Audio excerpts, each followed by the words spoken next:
So from this to this.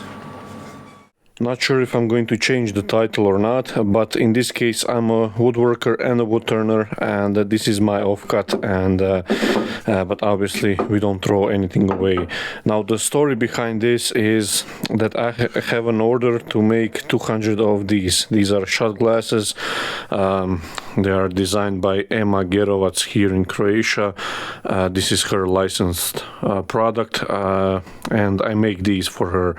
And these are actually quite unique concept. They just barely stand up when they're empty, but once you fill it with your favorite moonshine or brandy, whiskey, whatever, just barely stands. Actually, it cannot stand because the base is just slightly around it. Now this is the rough version, which I have here as a sample in my shop.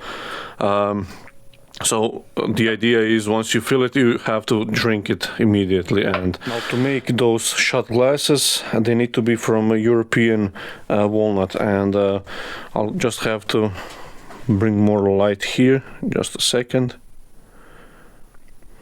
And this one was actually offcut from this one in the middle here, and it was actually the two last slabs of 2 inch, actually a little bit over 2 inch, 52 mil thickness boards that I bought from the lumber yard, and actually I paid for one and got the other one, since it was last, for free. So this is the end of it.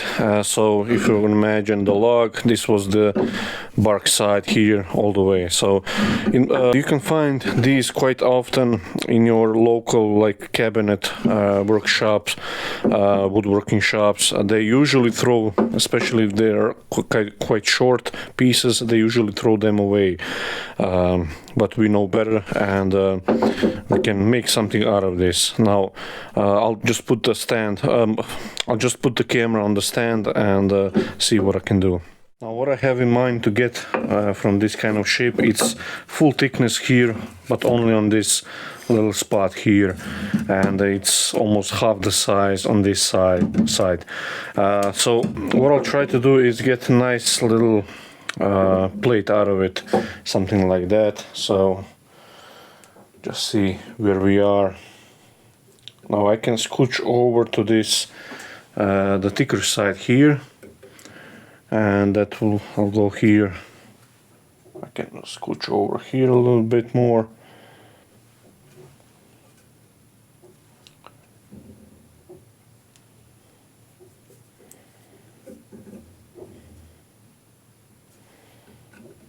Okay, I think that will be okay size, and just poke here and mark the circle, which I'll cut it on the bandsaw. I'll just cut this on the bandsaw, and we'll set off on the lathe.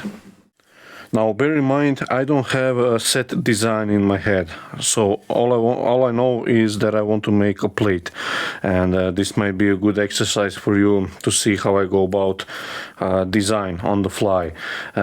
But first step is always to skim this over, this surface, chew everything up, then we know how much in terms of dimension I have. So, and for that case I also put 2 spacers on the screw here, so it's not very long.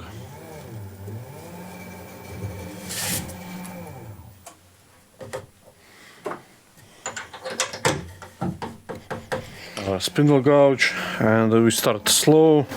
So this is now running at 650, so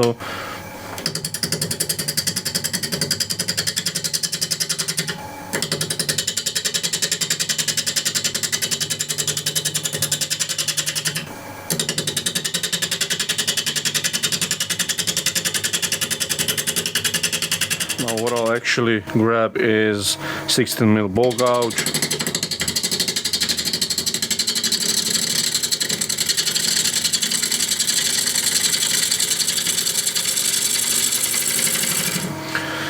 I'll get much faster to the finish line with this.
Okay, so still have a little bit more to remove here and here as well.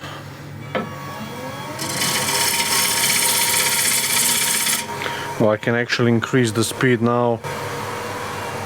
It's 1150.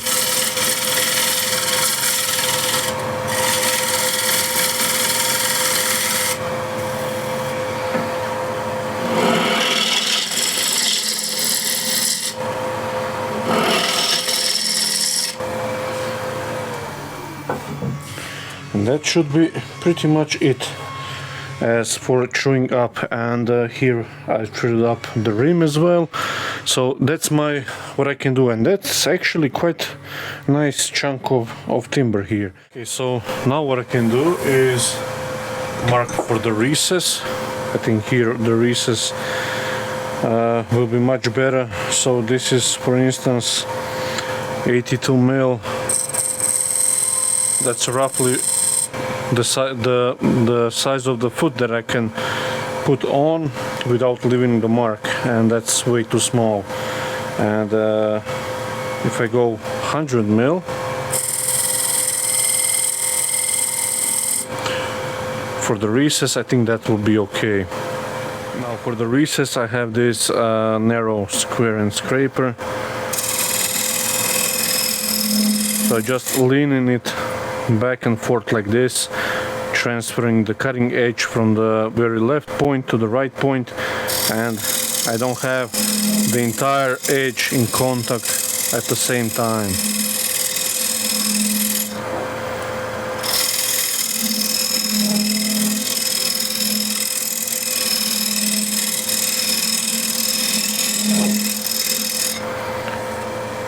Okay, that should be okay. Hi guys, sorry to interrupt the video. Lately I've noticed through my YouTube analytics that many of my regular viewers are not actually subscribed. Actually 64% are not subscribed. Now it would mean a lot to me because I could produce more content. I could place my content to broader audience of turners, and I could grow even more because I have a lot to improve on my videos as well. So it will mean a lot to me if you could hit that subscribe button, and if you could hit that little bell icon so you get a notification whenever I post a new video, so you won't miss it. And now back to the video, and thank you very much. With the shear scraper, I'm just going to chew this up.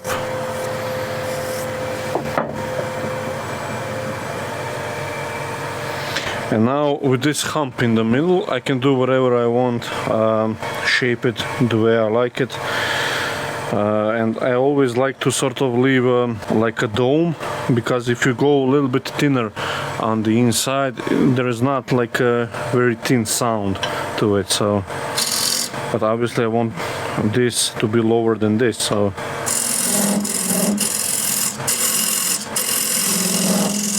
now the vibration you hear, the top isn't flat, so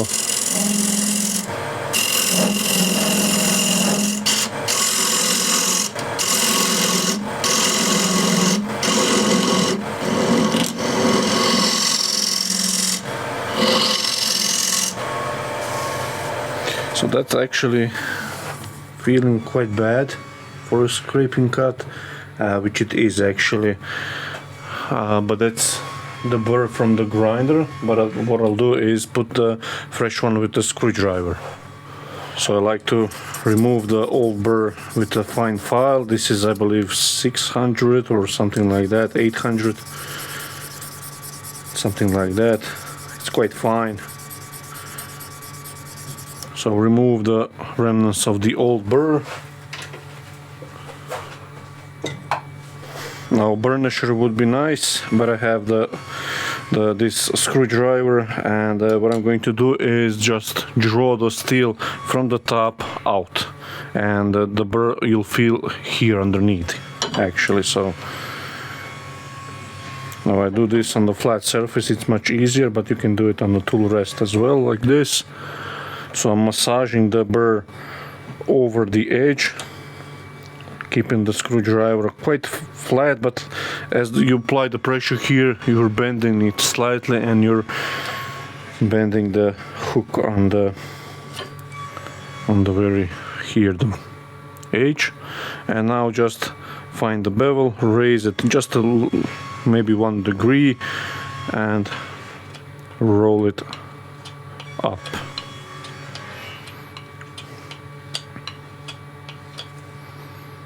And that feels super nice. Let's see how that works actually, which is more important.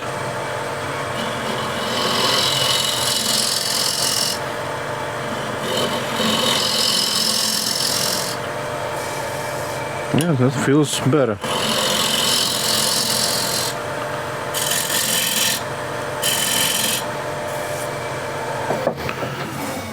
Let's see. Yeah, that's pretty clean surface. You don't have to do anything to it. And now to make the recess here a little dovetail, grab a small skew. Smaller one will be ideal here, but I don't have it. Just tuck it into a corner here, like so. And what I like to do here, use a spear point scraper, and you make a V-groove here. So what I'll do different this time is just I'm going to slightly dome it.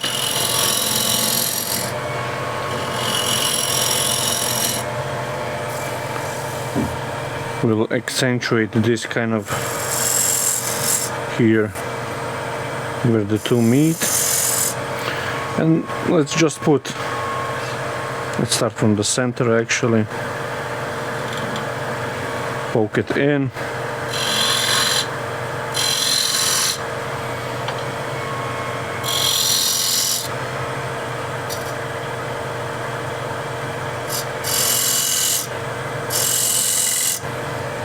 There we go.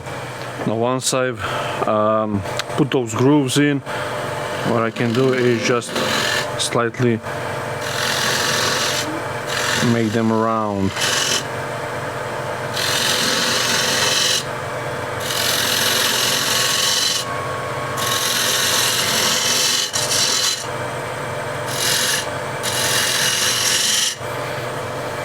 And do that on the other side.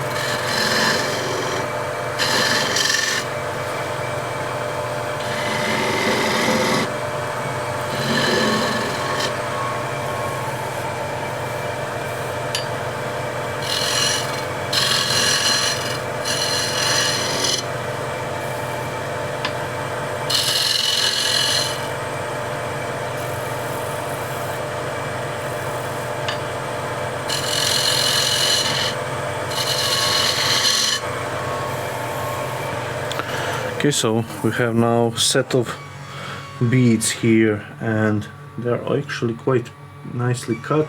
Apart from I have a frail here.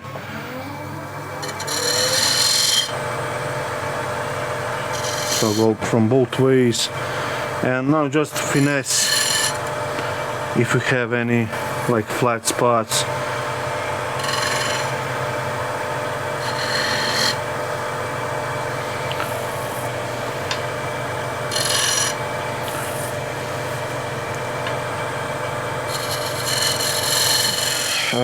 What I think I'm going to actually make something a little bit more simpler this time. So I'm going to raise here as a foot. Doesn't have to be big. And I'll just maybe simple round over. Or actually I can make, yeah, I think the curve looks better than the straight line.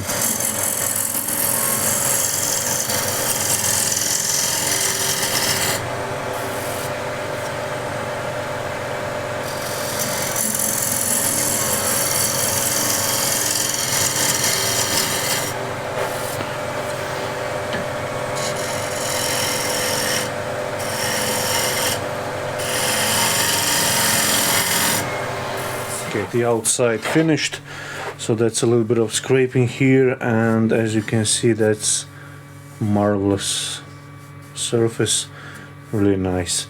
So what I'll do is sand this, and then we can apply the finish straight on the lathe this time, and I'll tune in when I get to that stage. So the sanding took really short time, so what I'm going to do is put some little bit of this tung oil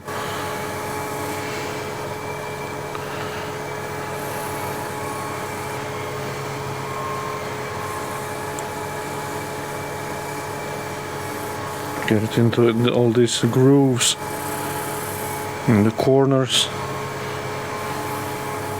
This is a roughened method of finishing, and I've done this at the beginning, but lately I've just been using the oil itself, but sometimes I remind myself why this is such a good finish, and as Richard likes to say, it's not extremely durable finish. It will wash it off during first use, but if the customer doesn't use it right away, it stays nice and, how should I say this, it develops nice patina with age and a little bit of care.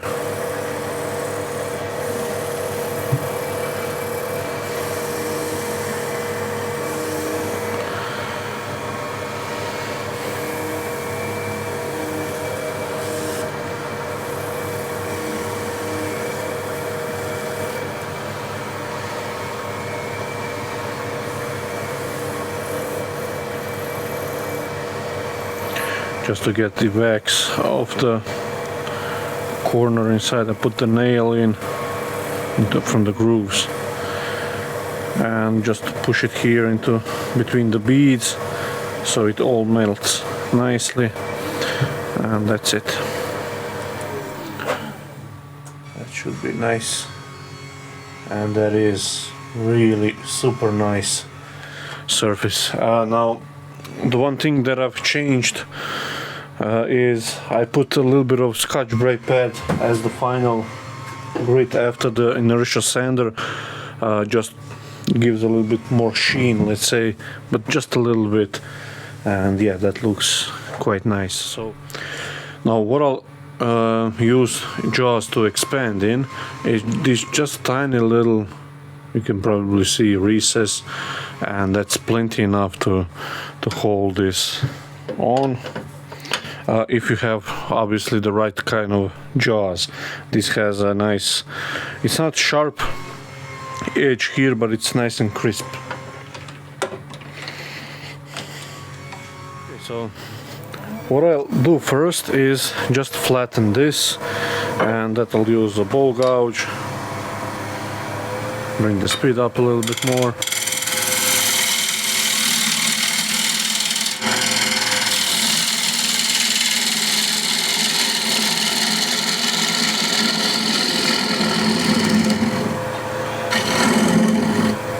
And we'll drill a depth hole.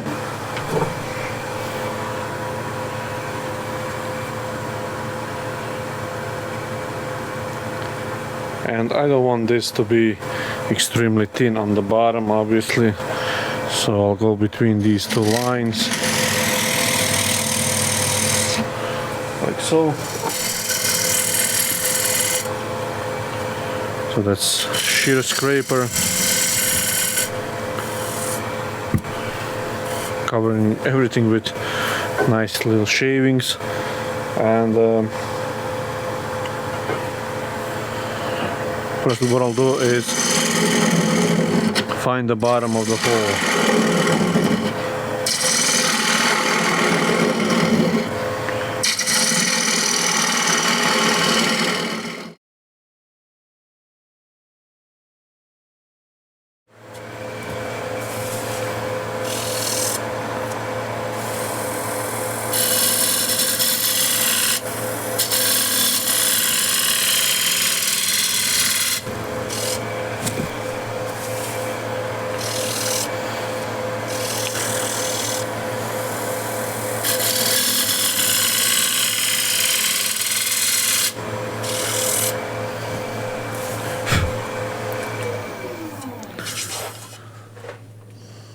so that's fast scrapes, and that's actually quite nice. There is a figure here actually, which is kind of nice. Yeah, so that's pretty good. I want to turn it down even more here.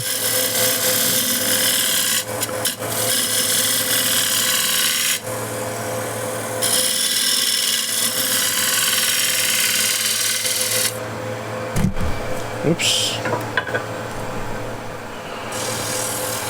Now there is a lot of shadows here. You probably can see it as well. So it's in my way as much as is in your way. I'll have to buy myself a little overhead lamp that will I can point in the direction that I want to. So, but what I want to do now is a little reverse curve.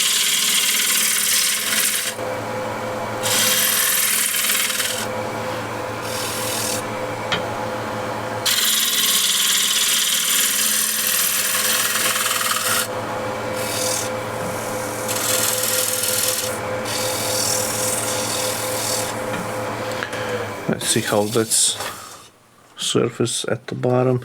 Yeah, it's not the best one here, but I can smooth it out. Let's try this bullnose scraper.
Shear scraper for the bottom here.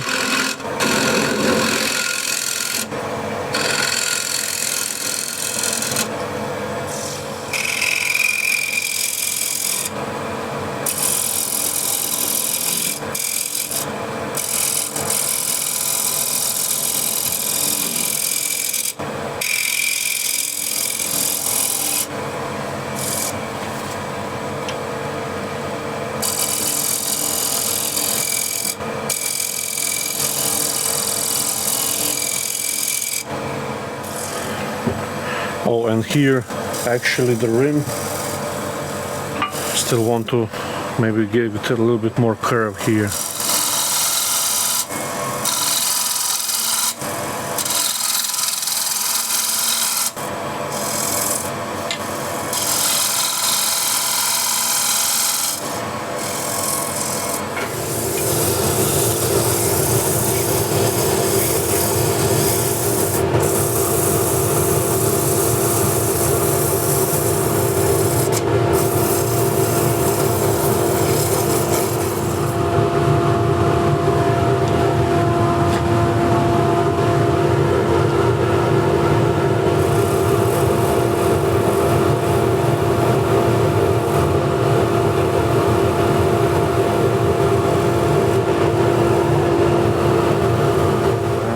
Again, apply the oil first. Now this isn't the design to suit everybody, but it's something that I wanted to turn for a while now. This kind of OG curve on the rim. Actually, this is one continuous curve, so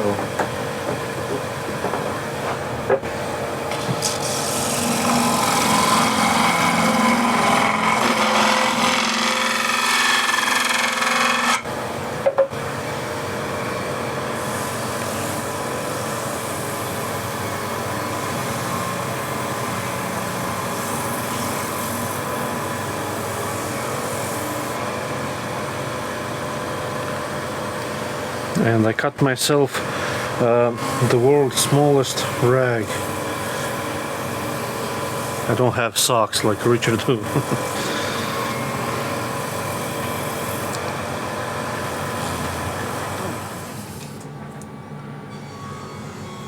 And actually that is not done.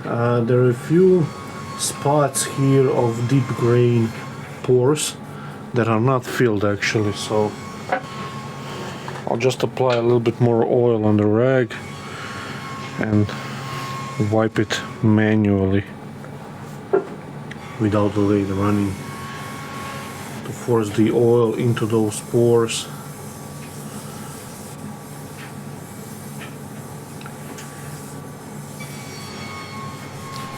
And if I maybe missed on the outside as well, so I'll just rub it.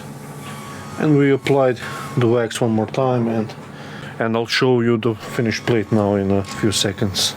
Now I can take the plate off the truck, and that's one. Oh, have actually a little bit of oil splash here, so just grab a rag and clean it.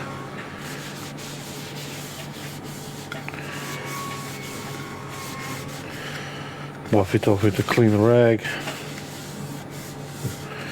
But you can see really nice curves everywhere. And here the bottom, how it looks, really nicely clean beads.